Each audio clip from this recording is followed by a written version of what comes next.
Bom, irmãos, como eu falei para vocês, hoje eu quero compartilhar uma palavra com os irmãos. E por conta dessa palavra nós vamos tirar as nossas ofertas e devolvermos os nossos dízimos ao final. Aí é glória, hein? Olha, a Bíblia diz que se um cara der um copo d'água para um profeta, ele ganha um galardão. Aquele que dá uma garrafinha inteira com água, ganha o quê? Ganha muita coisa, amém ou não? Então isso é de Deus, amém?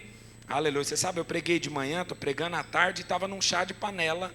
Aliás, preguei de manhã agora e estava num chá de panela fazendo também à tarde. Então se a minha voz falhar em algum momento, você coloca na conta do amor aí, mas vai dar bom no final, amém, irmãos? Aleluia. Mas, como eu estava dizendo para você, nós vamos tirar a nossa oferta e os nossos dízimos no final, irmãos, porque eu quero compartilhar com os irmãos hoje uma palavra de ensino, ok? Eu sei que você está acostumado, geralmente, quando eu ministro, uma palavra mais inspirativa, e eu tenho certeza que você vai sair daqui inspirado, amém? Mas hoje o meu objetivo com você, mais do que você sair daqui inspirado, é você sair daqui instruído. É que você possa aprender a respeito daquilo que eu quero compartilhar com você. Amém, irmãos? Por que é importante? Porque nós crescemos, irmãos. Nos 2 últimos anos, nós crescemos, nós levamos muitas pessoas ao encontro, muitas pessoas se converteram no nosso meio, muitas pessoas foram batizadas. Só para a gente ter uma ideia, quantas pessoas estão aqui, se converteram ou se achegaram no nosso meio nos últimos 2 anos? Levanta a mão, deixa eu ver. Fica sua mão levantada. Você que tem menos de 2 anos de conversão, levanta a mão bem alto. Olha só quantas pessoas, irmãos. Todos os lugares nós temos gente que se converteu. Amém? Pode abaixar a sua mão. E por que eu estou dizendo isso, irmãos? Porque o que eu quero compartilhar com você tem a ver com a nossa forma de ser igreja e alguns valores que são extremamente importantes para nós. Amém? E o título dessa palavra, quando eu estava preparando, eu coloquei uma igreja saudável e que conquista. Fala para a pessoa que está do seu lado, fala assim, uma igreja, fala, nossa, calma, não, presta atenção, não te expliquei direito. É para você falar para ele, não é para você assustar ele. Então, né, tem né, não, olha tranquilo, dá aquela olhadinha de lado, dá um sorriso para ele e fala assim, você faz parte, fala aí, fala, você faz parte de uma igreja saudável e que cresce. Amém, irmãos? E hoje eu quero compartilhar com você a respeito disso. Porque a Bíblia fala e nos dá algumas características a respeito de uma igreja que é saudável e uma igreja que cresce, uma igreja que avança. Amém, irmãos? Para isso, eu quero começar lendo com você a história da primeira igreja que existiu. Quantos sabem qual foi a primeira igreja que existiu? Deixa eu ver, levanta a mão. Só 2, 3. Quantos não sabem? Levanta a mão, deixa eu ver. Quantos não querem? Não levanta. Eu fico profundamente magoado se você fala que não quer brincar comigo. Mas você sabe, a Bíblia fala qual foi a primeira igreja. E ela é um modelo para nós. E eu quero usar a referência dela para falar sobre esses 3 aspectos. E me deter mais no terceiro. Porque como eu disse, hoje eu quero te ensinar. Porque eu tenho um encargo no meu coração nessa noite. De que você seja instruído e prospere em tudo aquilo que o Senhor tem para você. Amém? Então abra a sua Bíblia, Atos capítulo 2. Verso 41. Atos capítulo 2, verso 41. Nós vamos ler do 41 até o 47. Ok? Atos 41, 2, 41. A Bíblia diz o seguinte: os que aceitaram a mensagem foram batizados. E naquele dia houve um acréscimo ao número de seguidores de aproximadamente 3.000 pessoas. Aleluia, irmãos. Quantos sonham com isso, irmão? Imagina, você está lá, ou nós estamos aqui num evento, Felipe e o Alisson estão cheios do Espírito, eles fazem um apelo e 3.000 pessoas se convertem, irmãos. Eu creio que isso é possível acontecer, amém ou não? É o que aconteceu lá, mas vamos continuar lendo. Verso 42, a Bíblia diz: e eles se dedicavam no ensino dos apóstolos e na comunhão, no partir do pão e nas orações. 43, e todos estavam cheios de temor, e muitas maravilhas e sinais eram feitos por intermédio dos apóstolos. 44, os que criam mantinham-se unidos e tinham tudo em comum. vendiam suas propriedades e bens e distribuíam conforme a necessidade de cada um.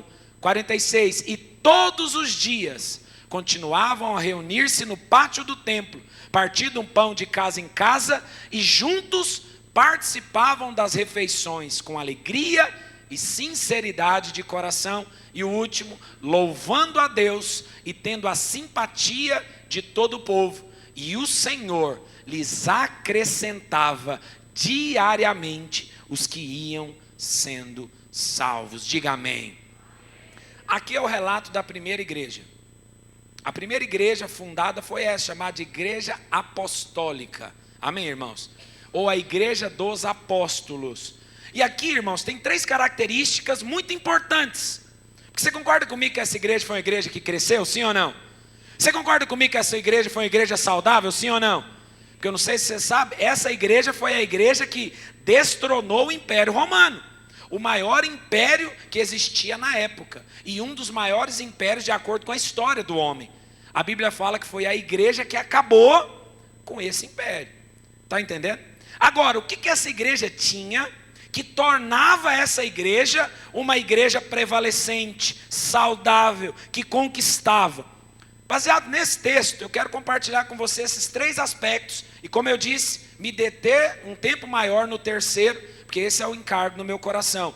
E a primeira coisa que nós vemos nesse texto, que tem a ver com essa igreja que cresce, que prevalece, que avança, é que ela era uma igreja que crescia em número de pessoas. Diga assim comigo, a igreja apostólica, só quem está acordado fala, a igreja apostólica crescia em número de pessoas. Amém? Nós lemos verso 41, a Bíblia fala que Pedro, cheio do Espírito, pregou e 3.000 se converteram. Você sabe, esse é o primeiro sinal de uma igreja saudável. É uma igreja que cresce. Isso você pode aplicar lá na sua célula. Quer saber se a sua célula é uma célula saudável? É só você olhar se ela é uma célula que cresce. Agora, sabe aquela célula que ninguém nasce, ninguém morre? Não acontece nada naquela célula? Aquela célula meia calabresa, meia mussarela?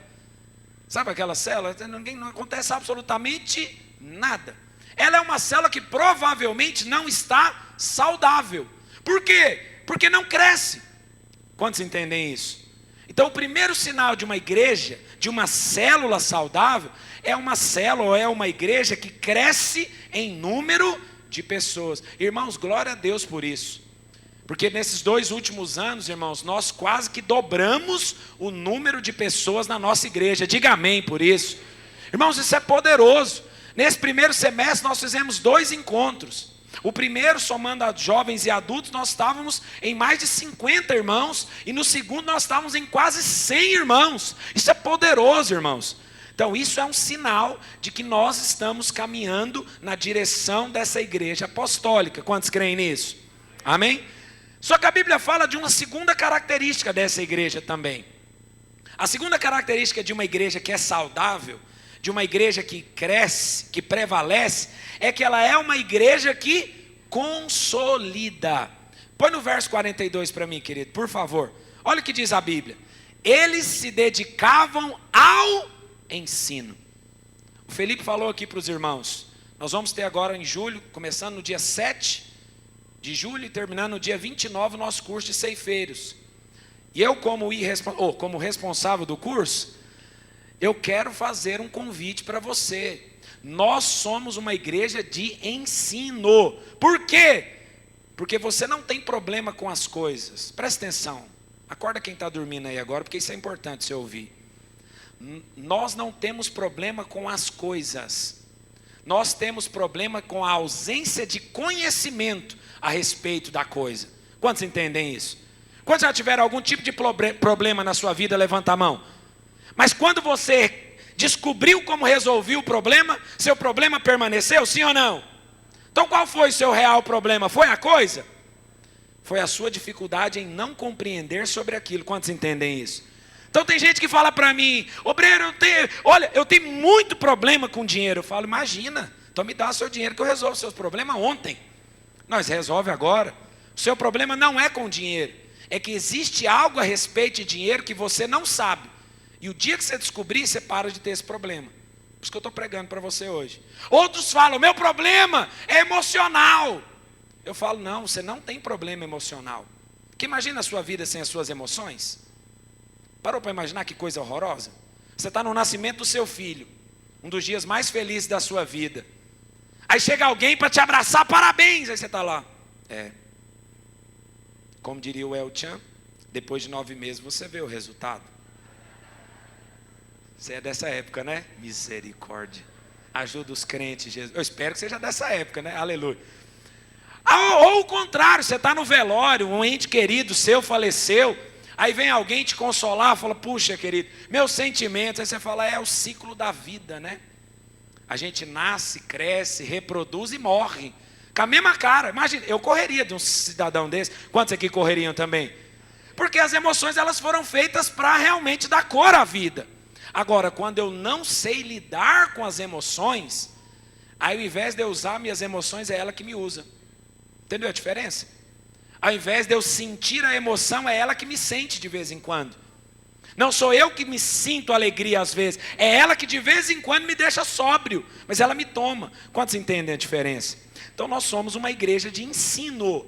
E é exatamente por conta dessa igreja apostólica. Olha o que diz a Bíblia. Eles se dedicavam ao ensino.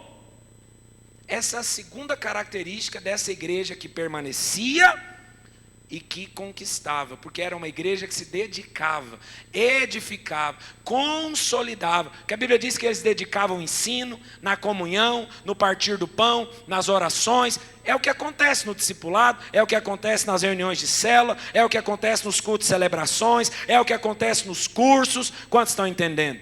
Essa é a segunda característica. Não adianta só ganharmos as pessoas, nós precisamos também consolidar essas pessoas, ensinar essas pessoas agora no caminho que elas devem andar. Quantos entendem isso? Você sabe, minha mulher estava lá em Goiânia, teve a conferência aí de mulheres lá, né? E aí ontem ela foi almoçar lá na casa da minha mãe, né? Com a minha mãe e com a minha avó. E aí estou eu em casa, de babá dos meus filhos, né? Estou lá assim, tentando assim, desfazer um pouco da bagunça que eles estavam fazendo. Porque lá em casa tem as funções muito bem definidas. Eles fazem a bagunça e eu tento desfazer a bagunça.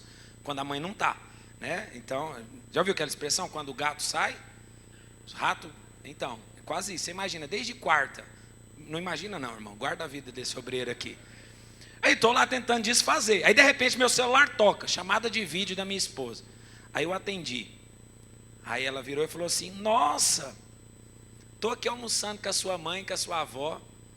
Ouvi umas histórias bem interessantes de você. Eu falei, misericórdia. Comecei a suar frio na hora. Falei, primeiro que já está errada essa história. Era eu que devia estar aí almoçando. Ela, nossa, achei muito legal, estou me divertindo muito. Eu falei, misericórdia. Eu falei, esse é o tipo de coisa que não tem que acontecer, Jesus. Já ficou no passado, eu já fui consolidado. Não acontece. Quantos estão entendendo? Então, o objetivo meu e seu, querido, não foi só você ter ido no encontro, ter tido uma experiência com Deus, mas agora é de você ser transformado e abandonar aquela velha vida. Uma igreja saudável vive assim. Teve uma experiência com Deus, foi no encontro, foi poderoso, mas agora você precisa abandonar. Qualquer pessoa que tenta trazer de volta à tona aquele defunto que tem seu nome, seu CPF, mas que morreu, já era. Como que eu faço isso? Se dedicando ao ensino, no partir do pão, na comunhão, nas orações, vivendo a vida da igreja. Quantos creem nisso? Diga amém. Só que tem uma terceira coisa, como eu disse, é sobre ela que eu quero falar, na verdade. Eu estou só te dando um pano de fundo para que você possa compreender. Porque acredite, irmãos, nós estamos caminhando para sermos uma igreja de milhares. Nós estamos caminhando para sermos uma igreja crescente, que conquista e que prevalece. Mas para que isso aconteça, nós precisamos crescer numericamente, nós precisamos consolidar as pessoas, mas nós também precisamos dessa terceira característica. A Bíblia fala que nessa igreja havia uma responsabilidade e encargo financeiro no coração do povo. Volta lá no verso 45, por favor, querido. Atos 2:45. Olha o que a Bíblia diz, que é uma outra característica dessa igreja. Eles vendiam as suas propriedades e bens e distribuíam conforme a necessidade de cada um. Olha que coisa. Abre Atos 4, 34, falando dessa mesma igreja. É a continuação da história dessa igreja. Olha o que a Bíblia diz. Não havia pessoas necessitadas entre eles. Eu não vou perguntar se tem alguém necessitado entre nós, porque eu não quero ir embora triste para minha casa. Mas lá na igreja apostólica, a Bíblia fala que não havia um sequer, não é o que está escrito aqui, ó. Não havia pessoas necessitadas entre eles. Olha que coisa. Mas aí, Lucas, que é o autor de Atos, ele explica por que não tinha ninguém necessitado. E não é porque o pastor tinha muito dinheiro. Não, tem alguém necessitado, vai lá, fala com o pastor que ele vai resolver a sua vida.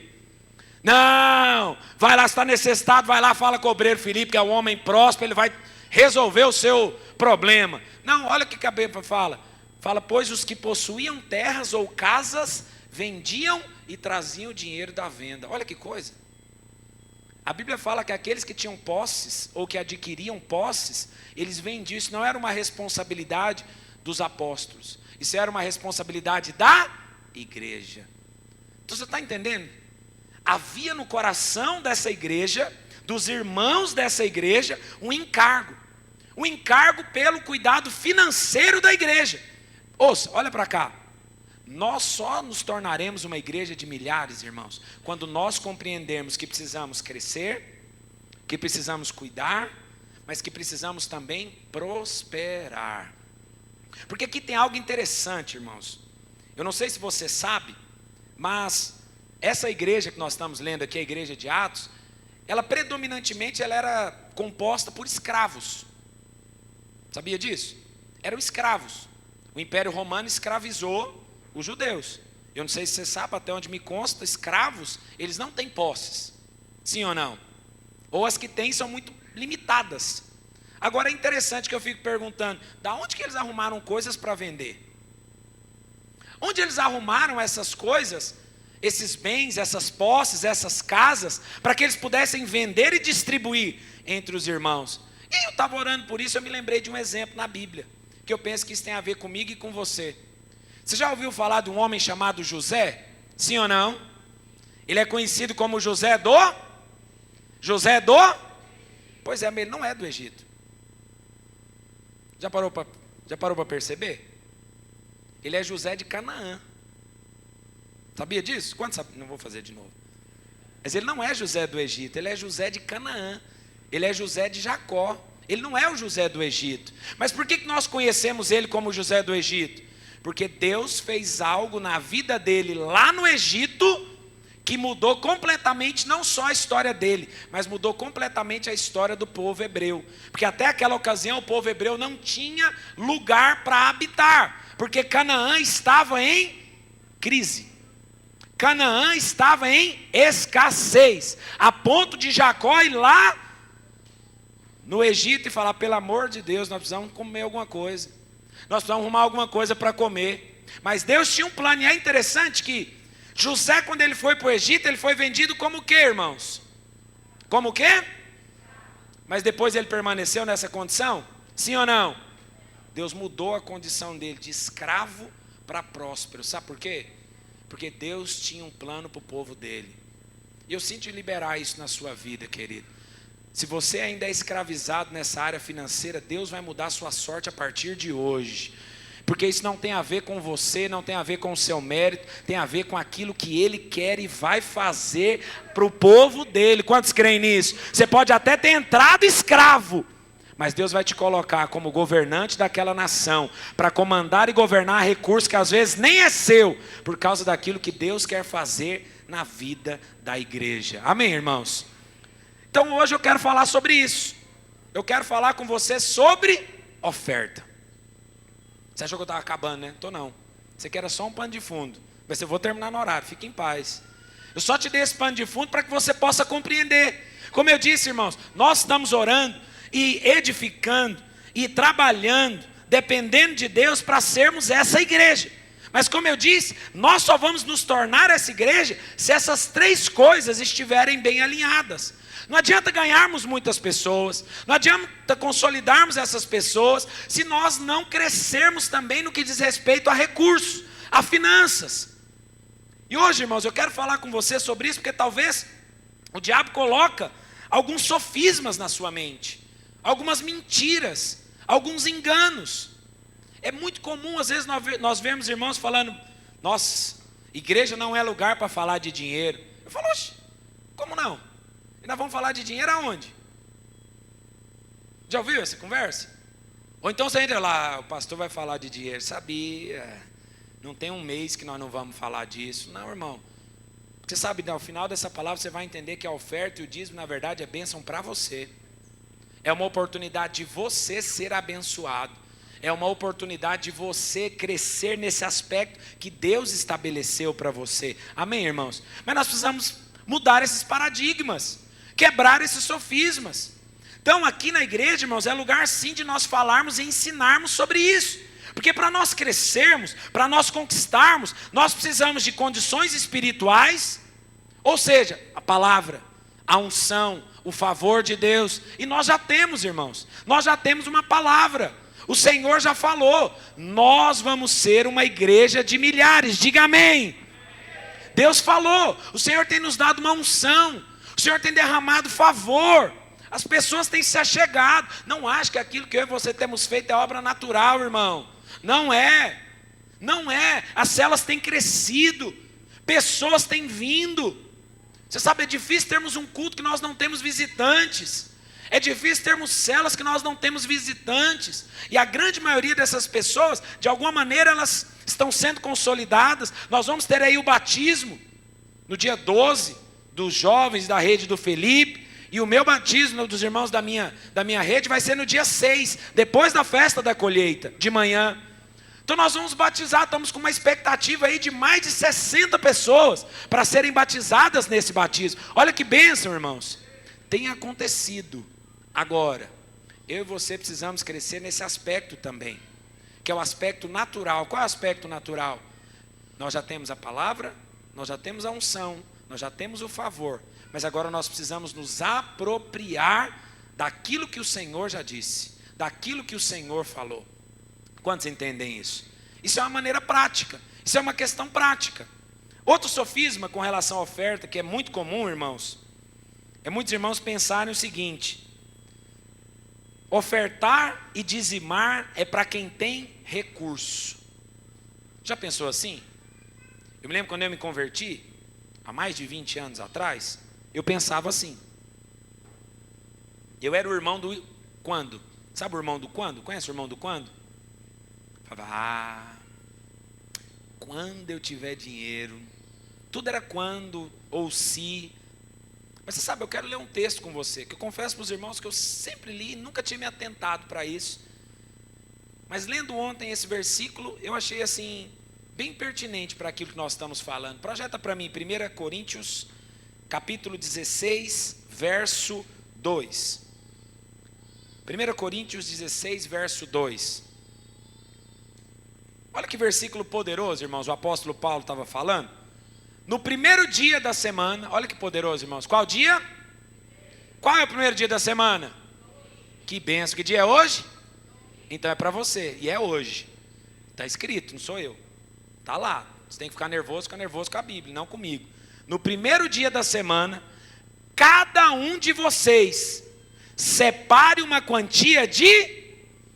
Pode falar, irmão, com convicção. Separe uma quantia de...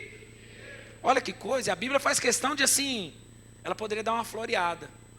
Separa uma oferta, fica mais bonito, né? Não, separa dinheiro, cash, money, bufunfa, reais. Se você é estrangeiro, nós aceitamos dólar, também euro, não fique constrangido.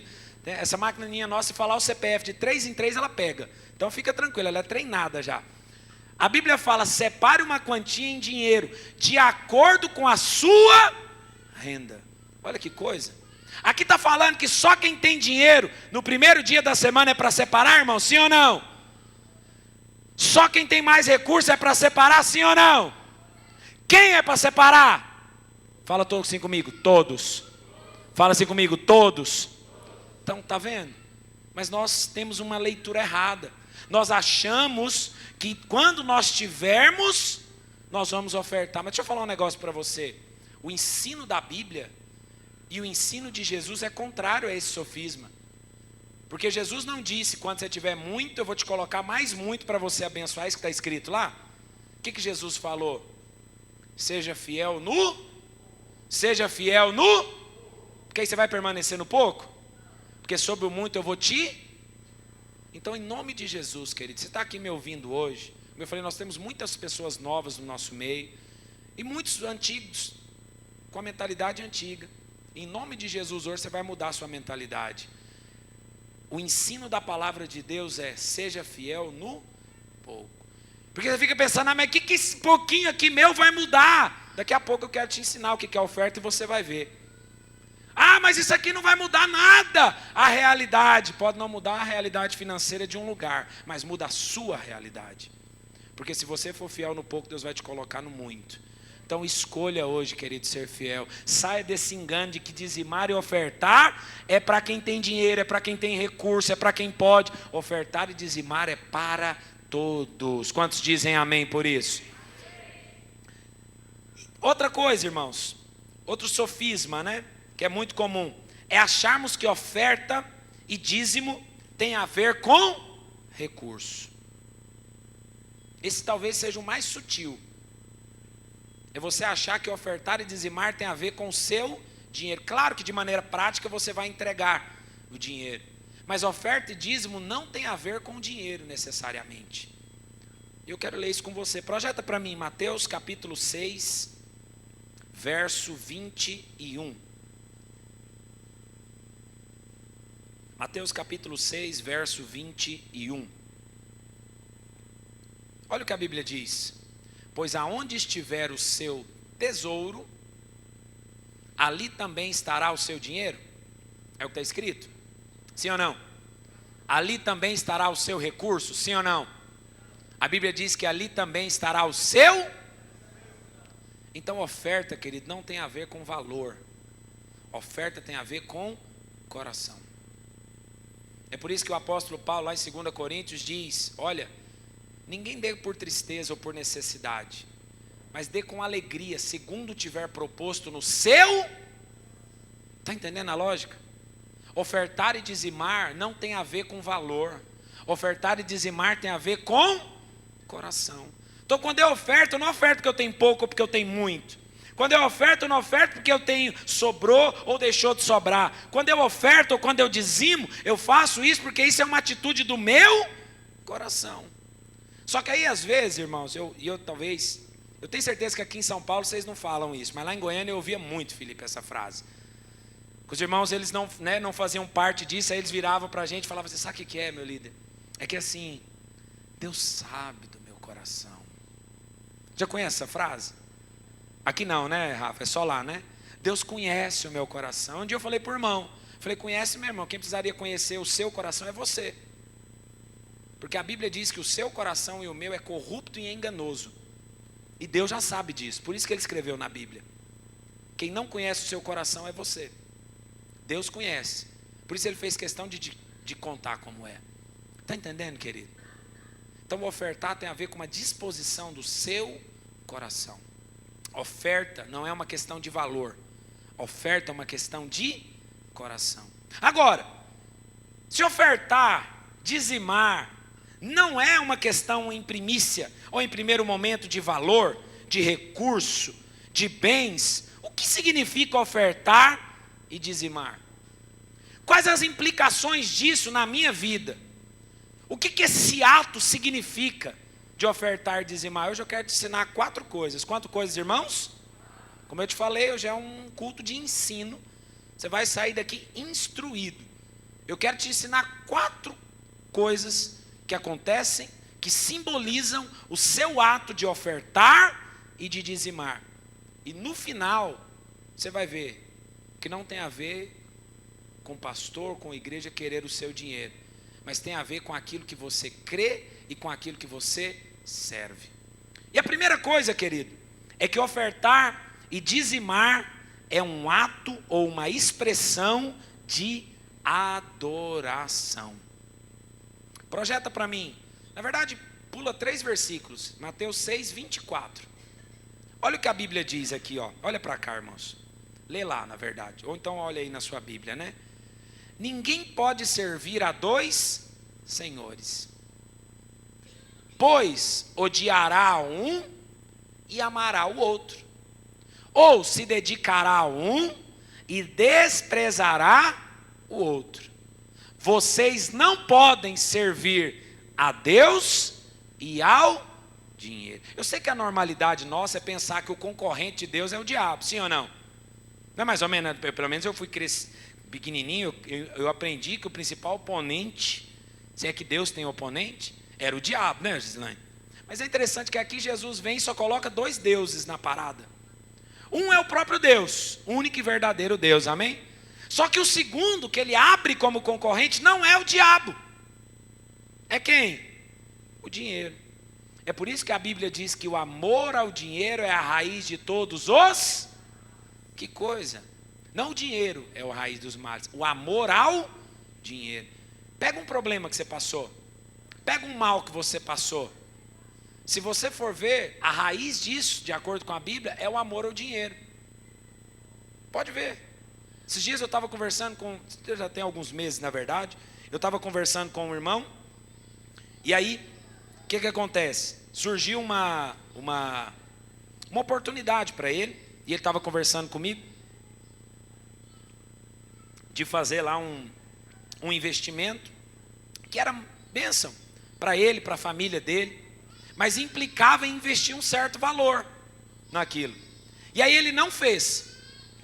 E aí aconteceu um problema lá, e depois ele estava lá arrependido, ele veio conversar comigo, o que ele poderia fazer, porque ele perdeu a oportunidade, aquela coisa. Aí eu perguntei para ele, falei, escuta, mas quando surgiu essa oportunidade? Por que você não, só para... Ele falou assim, eu não sei, eu fiquei com dó de gastar. Na verdade você não ficou com dó, ele amou mais o dinheiro do que aquilo que ele estava investindo. E porque ele amou mais o dinheiro, a consequência é que aquilo trouxe um problema para ele. Quantos entendem isso? É por isso que a Bíblia diz que o amor ao dinheiro é a raiz de todos os males. Mas aqui Jesus está falando que não tem como nós servirmos a 2 senhores. Não tem como nós servirmos a 2 deuses. Tem uma versão que fala, não tem como você servir a 2 deuses. Olha que coisa. E como todo Deus, entre aspas, o dinheiro exige e requer de mim e de você uma adoração. Por isso, querido, quando nós ofertamos, quando nós dizimamos, na verdade o ato de entregar, de ofertar, é uma expressão de adoração. Mas aqui tem algo interessante nesse texto, porque aqui Jesus diz que ou você agrada um e desagrada o outro, ou você ama um e odeia o outro. Aí nós temos um problema, porque como todo bom ser humano, nós queremos tentar inventar uma fórmula que é chamada na psicologia de distorção cognitiva. Chique esse nome, né? Não sei se você sabe, eu sou psicólogo. Não parece, eu sei, mas eu sou, ok? É chamado de distorção cognitiva, que é, eu quero escolher esse sem deixar de escolher esse. Isso é muito comum com as irmãs. Eu falo com mulheres porque eu tenho uma na minha casa. Então às vezes eu vou com a minha mulher na loja, Felipe, aí ela quer comprar uma blusa.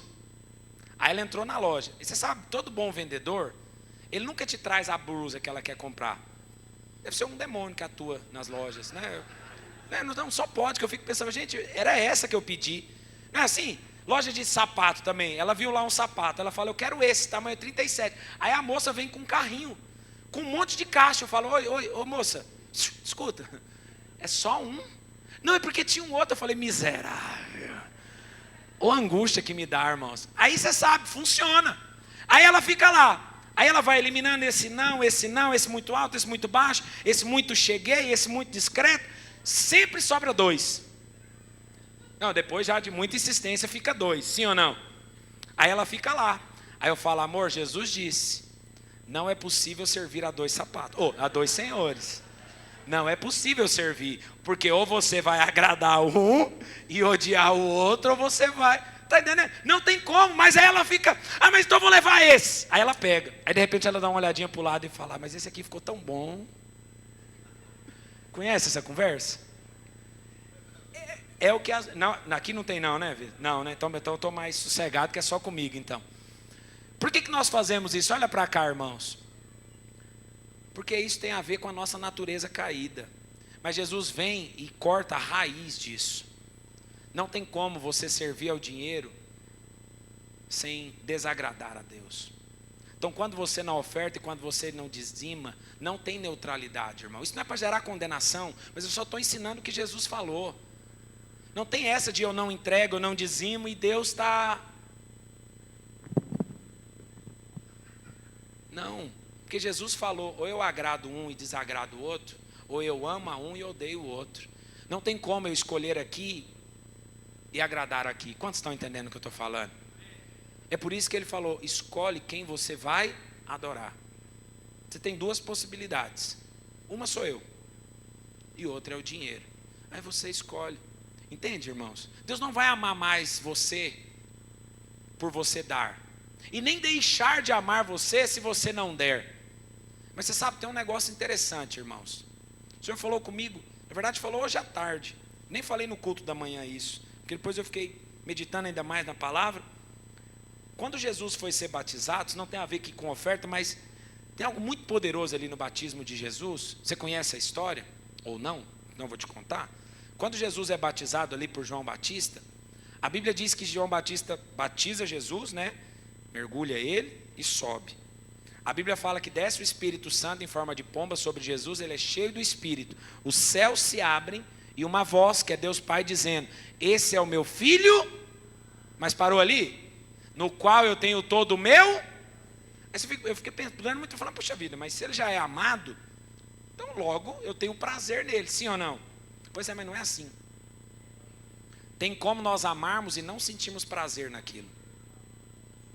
É por isso que Jesus, Deus não só amava, Deus tinha prazer nele. Conhece gente que você ama, mas você não sente prazer em estar com ele? Quantos estão entendendo? Você pode amar a Deus, querido, e Deus pode amar você. Mas talvez no seu ato de adorar ao Senhor, o Senhor não está sentindo prazer em você. Entende o que eu estou querendo dizer? E veja, eu não estou falando de recurso, não estou falando de quantia, eu estou falando de uma atitude de adoração. E você sabe, irmãos, talvez, nós temos várias expressões de adoração na Bíblia. Eu não vou compartilhar com você por conta do tempo, mas nós temos várias expressões de adoração na Bíblia. Louvor é uma expressão de adoração. Adorar, então você vem para o culto, ergue as mãos, adora o Senhor, glória a Deus por isso. Mas você sabe, a expressão mais concreta de adoração ao Senhor é a sua oferta. Sabe por quê? Porque a oferta é a única expressão de adoração que não envolve as suas emoções. Silêncio. É o culto racional. Porque às vezes você oferta sem querer dar. Sim ou não? Às vezes você fala, mas o Espírito está te incomodando e você está lutando com ele. Você está ali. Não, Jesus. É minha pizza. Você riu e entregou agora, hein? Eita, glória, domingo, mistério, hein? Passa a localização em nome do Nazareno. Que você sabe que é pecado para a morte, comer e não chamar. Comer a pizza, né, Mário? Não é problema. O problema é comer e não chamar. Isso é problema. Lembra, Atos diz que eles comiam juntos. O partir do pão, da pizza, Ninguém tinha falta de nada, aleluia. Amém? Mas volta para cá. Olha para cá. Então o que acontece, irmãos? O problema aqui é você achar que entregar a sua oferta é algo neutro, ou deixar de entregar algo neutro. Não é. É uma das expressões mais intensas, porque você não faz porque você está emocionalmente tocado. Porque levantar as mãos, às vezes o Will estava empolgado, chamou a mão no prato e falou, oh, aleluia, Jesus veio na videira do Tatuapé hoje, ó, oh, glória. Aí você adora, isso é intenso, glória a Deus por isso. Mas isso mexeu com as suas emoções. Agora ofertar e dizimar não mexeu com nenhum pingo das suas emoções.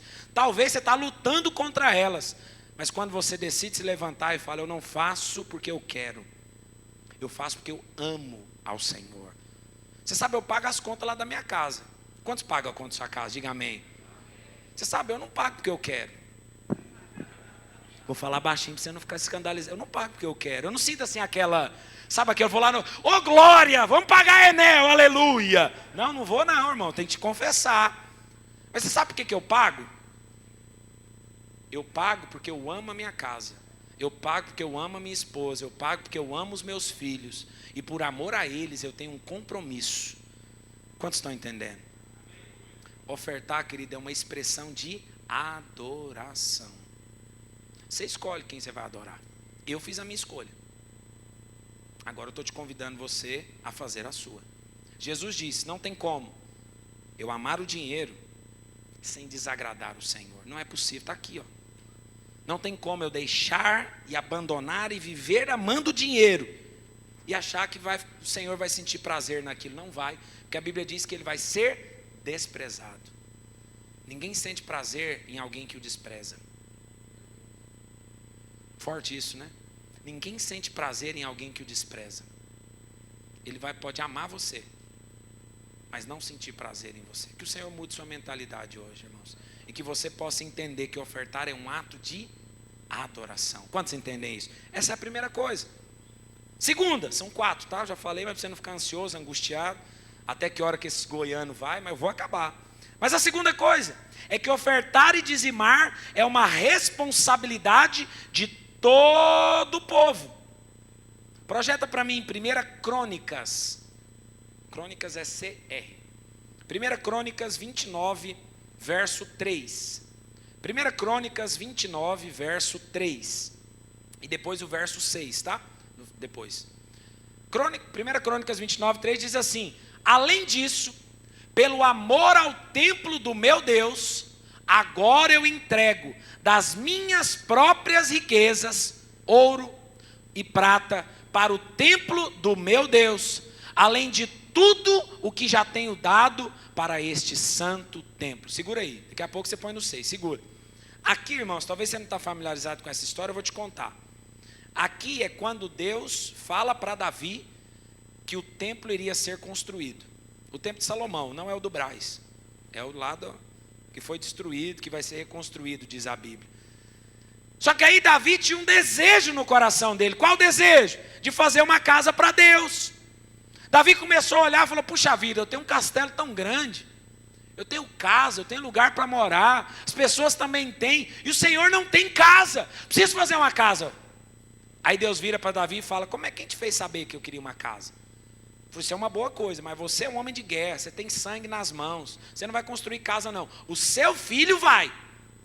O Salomão, o rei da paz, o Shalomão, o Senhor da paz, ele vai construir. O que você vai fazer? Você vai preparar os recursos. Olha que coisa poderosa. Você sabe qual foi a primeira reunião quando eles decidiram construir o templo, irmãos? Não foi para orar, não foi para fazer um ato profético com óleo, untar a terra de azeite. Sabe qual foi a primeira reunião que eles fizeram? Quando Deus liberou a palavra que ia construir o templo. Davi reuniu todo mundo e falou, estamos ofertando. Olha que coisa poderosa. Nós estamos diante de um tempo profético, irmãos. Como eu falei para você, nós vamos ser uma igreja de milhares. Mas agora olha para cá. Uma igreja de milhares custa milhares. Você viu como é que o amém e o glória a Deus diminui? Você entendeu por que a coisa não bate?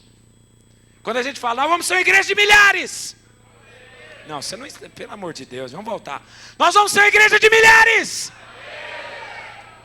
Mas uma igreja de milhares custa milhares.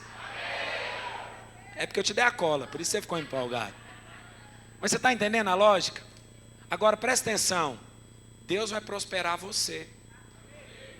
Você sabe, o pastor falou domingo passado, nós estamos caminhando para um novo prédio, mas precisa de recurso, dinheiro. E adivinha de onde ele vai vir? Dá uma olhadinha para o irmão que está do seu lado aí, ó. Não, de mim, aqui ó, vai vir de você, irmão. Quantos estão entendendo? Fala assim, vai vir de mim. Amém ou não, irmãos? Por quê? Porque é uma responsabilidade de todo o povo. Irmãos, isso aqui é poderoso, porque Davi não tenho tempo, mas se você for ler os versos antes, a Bíblia fala que ele, como rei, já tinha estabelecido uma lei para pegar recursos do reino para ser dedicado à construção, é uma espécie de auxílio tabernáculo. Não tem um auxílio emergencial? Que é um negócio já aterrorizante, sim ou não, irmão? Se você recebe, fica em paz, mas tem que orar. Porque uma coisa que tem auxílio emergencial, significa que você está em emergência. Por isso você recebeu um auxílio. Daí o nome, sim ou não? Deus não quer que você fique no auxílio emergencial.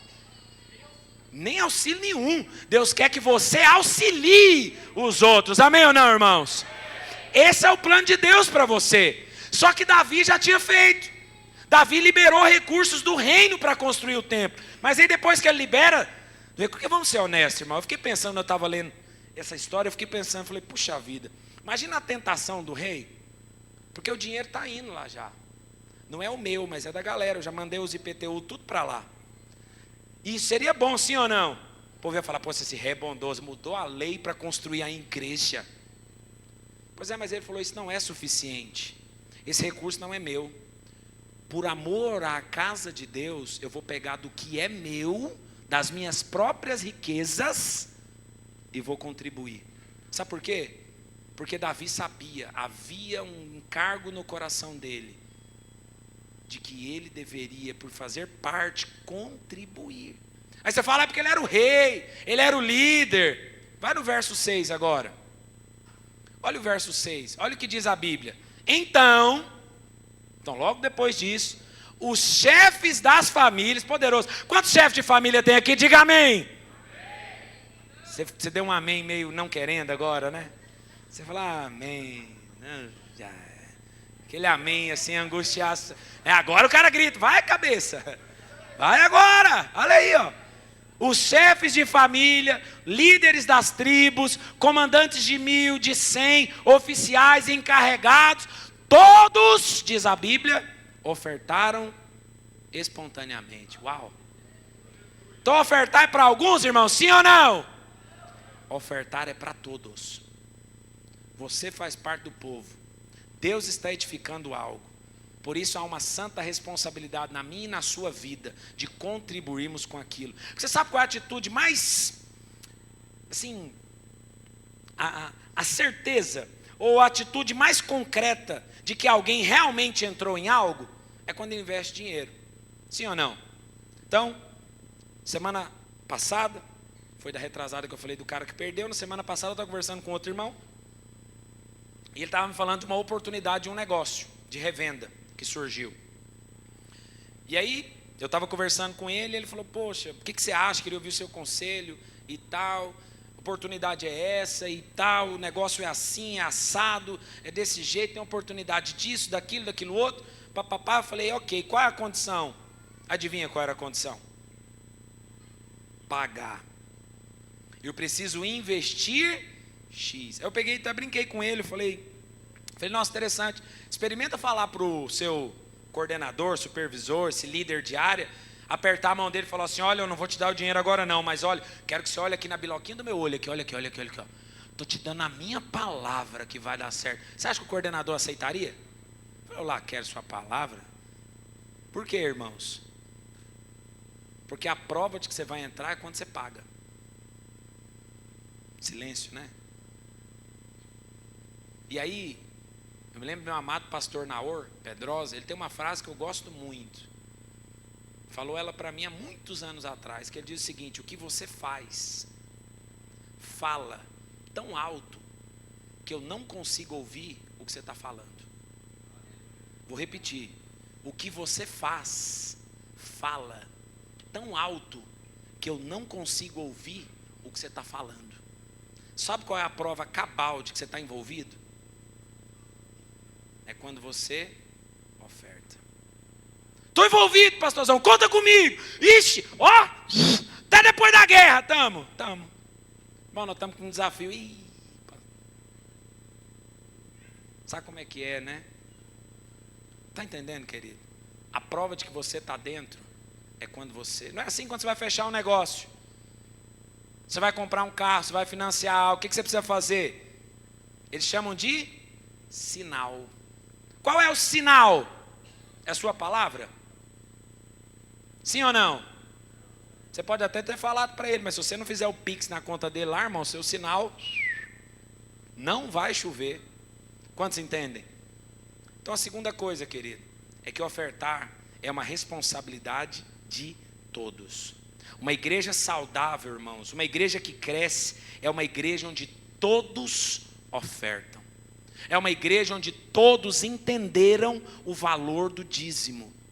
Onde todos entenderam que o Senhor é aquele que tem feito você prosperar, porque Deus tem um plano para aquela igreja. E isso envolve o seu recurso. Isso envolve a sua provisão. Isso envolve a sua prosperidade. Deus prosperou Davi. Deus prosperou esses chefes de família. Deus prosperou esses capitães. Porque ele sabia, vai ter um dia que eu vou construir um templo. E quando eu for construir um templo, eu preciso desse recurso. E eu vou colocar no coração deles esse desejo de fazer parte disso. Quantos entendem? Então, em primeiro lugar, a oferta é uma expressão de adoração. Mas em segundo lugar, a oferta é uma responsabilidade de todos. Terceira coisa, irmãos, oferta é uma expressão de honra. Projeta para mim Provérbios capítulo 3, verso 9. Provérbios capítulo 3, verso 9. É um versículo bem conhecido. Olha o que a Bíblia diz. Os irmãos do louvor, cadê os irmãos do louvor? Então aí, pode subir, porque aí você vai acreditar em mim que eu estou acabando. Esse é o sinal que a gente está terminando. Quando fala os irmãos do louvor, pode subir. Aí o povo fala, agora ele vai acabar mesmo. Amém ou não? Aí, viu? Como você já ficou mais feliz? Só de eu te falar para os irmãos subirem, Jesus muda os crentes, aleluia. Terceiro sinal, ou terceiro ato de ofertar. Quando nós ofertamos e dizimamos, nós estamos demonstrando uma expressão de honra. Provérbios 3, 9 diz, honre ao Senhor com os seus recursos e com as primícias de todas as suas colheitas. Você sabe essa palavra honra aqui? Você sabe, a Bíblia não foi escrita em português, amém? O Novo Testamento foi escrito em grego e o Velho Testamento em hebraico, amém? E aí essa palavra honra aqui no original dela é uma palavrinha chamada kabote, ou kabate, que significa atribuir peso, dar relevância. Então a gente poderia ler esse texto assim, ó: eu dou relevância ao Senhor quando dos meus recursos e das minhas primícias eu entrego. Quantos estão entendendo?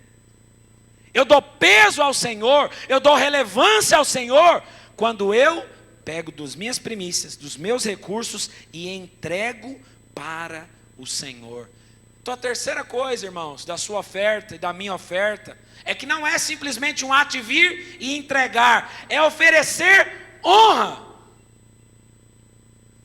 Você quer saber o maior sinal de que você honra alguém? É o peso que você dá para aquilo, para aquela circunstância, para aquela pessoa.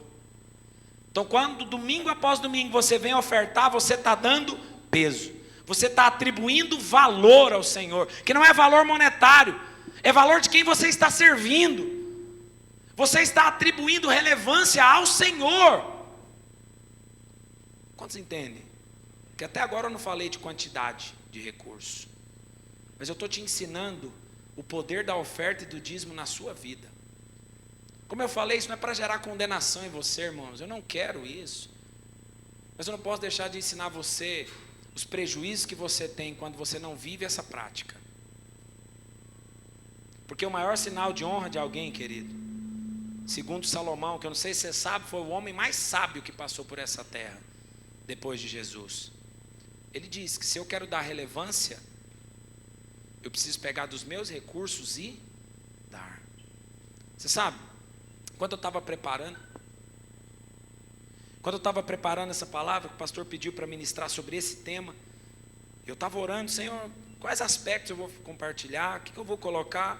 E quando eu estava colocando isso, eu me lembrei de uma experiência que eu tive anos atrás. E eu me lembro que anos atrás, eu estava na conferência lá em Goiânia, do fim do ano, de pastores e líderes. E eu estava lá na conferência, e aí, irmãos, estava tendo uma ministração lá falando sobre honra. sobre liderança, ensinando esse valor que é tão precioso para nós. E eu estava lá e na hora, o pastor que estava ministrando na conferência, que é um dos supervisores, fez um apelo. Falou: olha, agora você vai procurar aí o seu líder. Você vai procurar aquele que te lidera.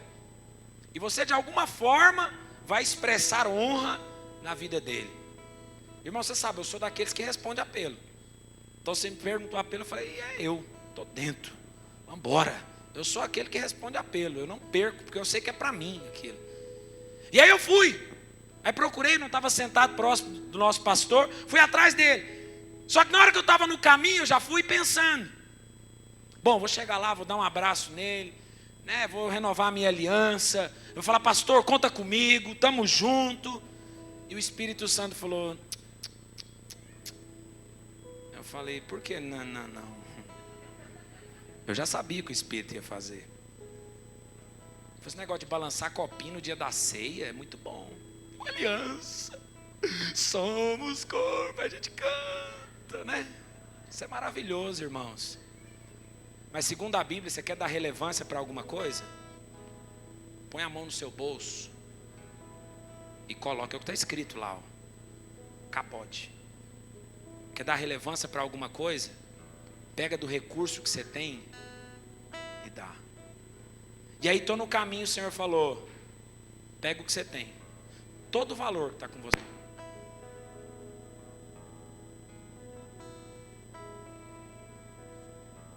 Som. Aleluia. O Senhor falou: pega todo o recurso que está com você na sua carteira. Você vai pegar e você vai entregar para Ele. Isso não vai mudar a vida dele, isso nem é para ele. Isso é para você aprender que ofertar não é sobre dinheiro, é sobre atribuir relevância, é sobre honra. Irmãos, naquele dia Deus mudou, girou assim, mas mudou a engrenagem na minha cabeça. Falei: meu Deus, eu achei que eu era alguém que honrava. Eu confesso para você, que isso deve ter alguns anos, eu pensei que depois de tantos anos liderando, sendo crente, eu achei que eu sabia o que era honra. Por isso que só Ele é Deus. E naquele dia Ele me ensinou naquela conferência. Hoje eu vou te ensinar o nível mais profundo de honra. O nível mais profundo de honra não é postar foto no Instagram: tamo junto, TMJ. Você pode fazer isso. Mas o nível mais profundo de honra é quando você atribui peso. É quando você atribui valor. E não tem nada para você atribuir mais relevância do que o seu recurso. Porque quando você investe em algo, irmão, você acredita mesmo naquilo. Quantos entendem isso? Então, ofertar é sobre adoração. Ofertar é sobre você ser parte de um corpo. Mas ofertar também é sobre você aprender a honrar. Mas a última coisa, ofertar e dizimar também é uma expressão de entrega. Você sabe, nada na Bíblia é por acaso. A Bíblia define o dízimo como a 10ª da sua renda. Não é 9 e não é 11, é 10. A 10ª. Sabe por quê que é a 10ª? Porque eu não sei se você sabe, os números na Bíblia têm um significado. E o 10 na Bíblia simboliza tudo. É como os mandamentos. São 613. Mas a gente conhece 10.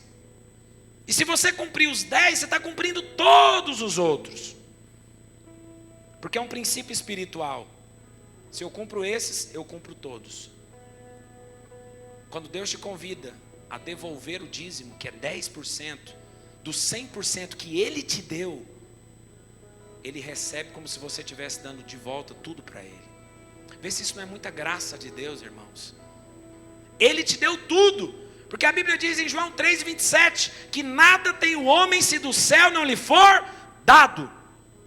Deus te deu tudo. Aí você pega 10% para devolver para Ele, para manutenção da casa, da noiva. Só que Deus recebendo lá em cima, Ele chama os anjos: Miguel, Gabriel, vem cá, ó. Está me dando tudo. Irmãos, isso é muita graça. Por isso, em nome de Jesus, querido, talvez você está aqui, você nunca dizimou. Você se converteu nesse último ano, veja bem, não quero te constranger. Mas eu preciso te ensinar baseado na palavra de Deus. Muda a sua mentalidade hoje, querido. Dizimar não é para mim, não é para o pastor, não é para o Felipe. Não, dizimar é para o Senhor. Porque quem te comprou foi Ele, não fui eu. Quem morreu naquela cruz não fui eu, foi Ele. Quem te convida a se entregar é Ele. Então ofertar e dizimar é um ato de entrega. E a Bíblia fala, para fechar com você, pode ficar de pé. A Bíblia conta também a história de uma viúva. A Bíblia chama ela de a viúva pobre. Interessante, né? Nem o nome da cidadã nós sabemos. Você acredita, Helder? Nem o nome nós sabemos dela. Podia ser qualquer um. Marta, Maria, Márcia, Joana. A Bíblia julgou que não era relevante sabermos quem ela era. Mas é interessante que a Bíblia julgou ser relevante quanto ela tinha dado. Olha que coisa. Você vê como os valores na palavra de Deus são um pouco diferentes. A gente quer saber quem é. A Bíblia falou, não importa quem é, importa o que ela fez. E a Bíblia diz que ela deu 2 pequenas moedas. 2 pequenas moedas. E a Bíblia fala que Jesus falou que ela deu mais do que todo mundo. Você viu que a oferta não tem a ver com dinheiro? Ela deu o menor valor, mas Jesus falou que ela deu mais do que todo mundo. Por que ela deu mais do que todo mundo?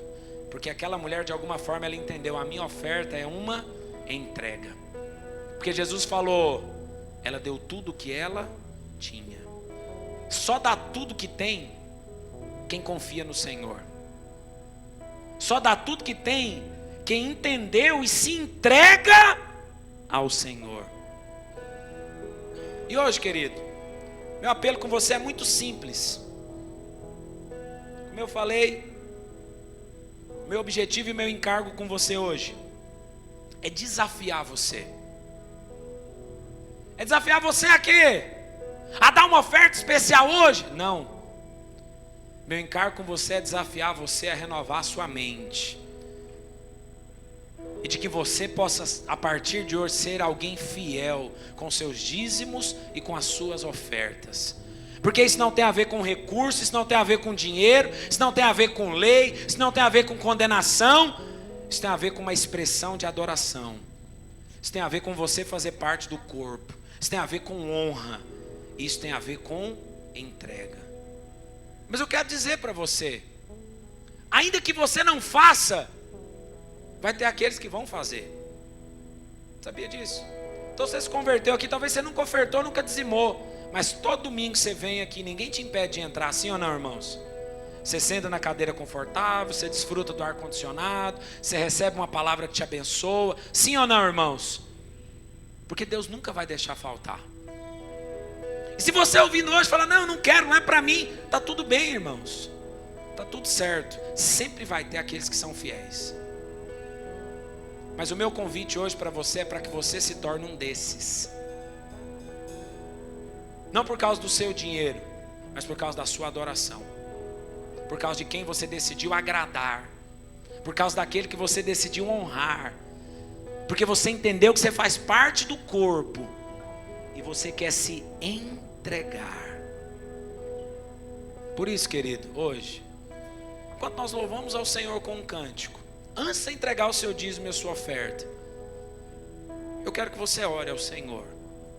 E você fala, Senhor, será que eu tinha entendido esse princípio de verdade? Porque, irmãos, a palavra primeira é para mim, não é para você não. Eu confesso para você, eu comecei a preparar essa palavra, chegou uma hora que eu comecei a chorar. Eu falei, Senhor, eu achava que eu sabia o que era isso. Mas eu estou descobrindo que eu não sei. Então me ajuda a mudar a minha mente com relação a isso. Eu não quero contribuir por necessidade ou por constrangimento. É a necessidade da mudança, é a necessidade, não, eu quero contribuir porque eu amo o Senhor. Quero contribuir porque o Senhor é o meu Deus. Eu quero contribuir porque eu quero atribuir relevância ao Senhor. Porque eu faço parte de um corpo. Irmãos, como foi poderoso isso. E eu quero te chamar a ter essa experiência hoje, para que o Senhor mude a sua visão hoje. Amém.